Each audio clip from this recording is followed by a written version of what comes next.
د مبارک سپین بیرغ خپل د رحمت وزرونه را باندې وڅپوي، د الله شرعي نظام به را باندې راسي، د قرآن نظام به راسي، د محمد رسول الله د سنت مطهره نظام به راسي، د امام ابو حنیفه رحمه الله شایسته حنفي مذهب به را باندې راسي، د دې نظام به راسي ان شاء الله العزیز. دا د شهداو د وینو برکت دی، دا د مجاهدینو د جهاد برکت دی، دا د استشهادیانو د دې سوځلو اډکو، د دې پاشل سوو غوښو او د دوی د توی سوو مغزو برکت دی چې هغو خپل ځانونه داسې په انتهایی قرباني سره قرباني کړله، لیکن امت ته یې ازادي ورکړله، موږ یې آزاد کړلو، موږ لله الحمد آزاد سولو.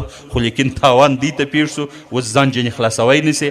امریکایان خپل فرمایشات پر عملي کوي، یو ورځ یو فرمایش جنې غواړي، بله ورځ بل فرمایش جنې غواړي، یو ورځ یو زوی ورته پیدا کوي باندې راپورته کوي، بله ورځ بل زوی ورته ورپورته کوي. داعشان یې ورته پیدا کړله، اوس یې بیا په داعشانو باندې ټکوي، کله حکومت په ټکوي، کله بل څوک په ټکوي. بیا د بیدې مافې هغه یو چا خبره کوله چې د یو سړي ادب دی ول خره لنګېدله ول دی ډېر په عذاب باره به وتی وننوتی، ویل چې خدای دې یا کوټې ورکړي یا دې کوټې ورکړي. دغه د لوړې خوا خلک موږ د خره کورنګۍ ورته وایي یا کورنګۍ ورته وایي، دوی کوټې ورته وایي. ول ډول یا دې کوټې خدای ورکړي یا دې کوټې خدای ورکړي. بل یوه باره ورته ویل ول د خرې د خویي یا کوټې یا کوټې، نو خره خو به نو اشرف غني نه راوړي، خو دغه شی راوړي. نو ول ده ویله چې تاوان خو بل شی دی، هغه بل شی دی. ول تاوان دا دی چې دا معامله ما ورسره کړې د خرې سره، دی نه چې خدای مې رسوا کړي. دوی خو خدای رسوا کړله د امریکایانو د لوی خرې سره، د امریکې سره، خو دا معامله دوی وکړه، رایه وستله. هغې نو اوس هغه دوی یو چیچی ورته راوړي داعشان، د امریکایانو چیچیان دي، د دغې خرې زامن دي ورته رایه وړله. نو کله یې پر دوی باندې ګوري، کله یې پر چا باندې ګوري.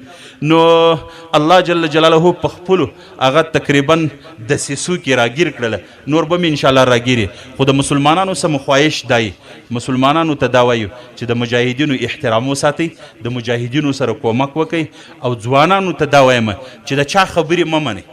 او دا یوه خبره خو دا ورته کوم، داسې نه وایم چې د پلرو هغه بېادبي وکئ، داسې نه وایو نعوذ بالله، د پلرو احترام وکئ.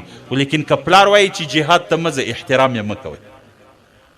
په دا ځای کې خبره مه منئ، د خپل د ځوانیو زکات وباسئ.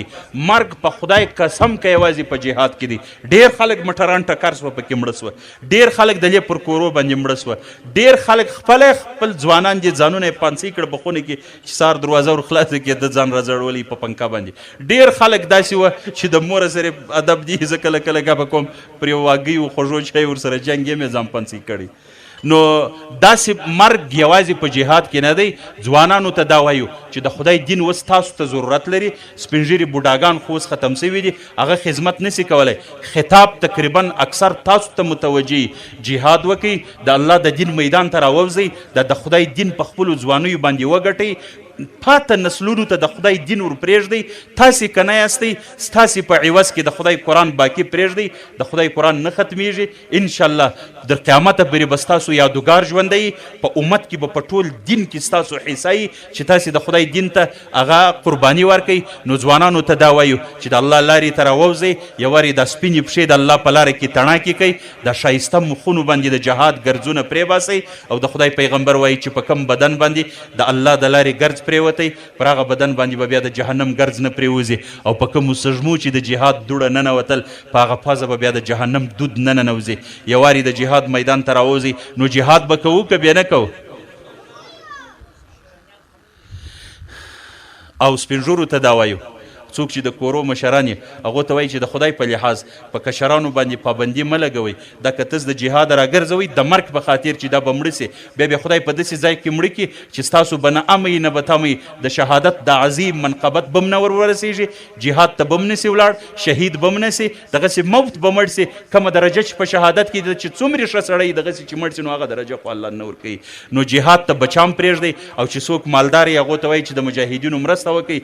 جهاد فی سبیل الله خو ستاسې په مالونو باندې چلیږي دا خو دا ستاسې 100 روپۍ دي که تاسې امداد نه وکئ کفر په دومرې غټ قوت دی د کفر ملګري په دومرې غټ قوت دی نو مالونه مصرف کړي نن یې وخت دی د الله د دین د دشمنانو په مقابل کې د خپلو دوستانو د مجاهدینو په صفوفو کې خپل مالونه الله ته ورکئ د الله په دین کې استعمال کوي بیا به داسې بهترینه موقع نه وي بیا به په لاس باندې نه درځي مالونه مصرف کوي الله جل جلاله دې د شهید شهادت په خپل دربار کې قبول کړي الله دې د امارت اسلامي حفاظت وکړي الله دې زموږ د مجاهدینو حفاظت وکړي الله دې شخصا د امیر المؤمنین حفاظت په خپل حفاظت کامل سره وکړي الله دې کفر او د کفر ملګري مات کړي چې څه د چا د کفر نظریه او په مسلمانانو کې د کفر نظریه پیاده کوي دا که د ملا په شکل کې که د پیر په شکل کې دا که د حضرت په شکل کې که د خان په شکل کې دا که د ښه سړي په شکل کې که د بد سړي په شکل کې الله دې په لا علاج مرضونو باندې دا خلک اخته کړي الله جل جلاله دې دا خلک د دنیا څخه بې ایمانه تیر کړي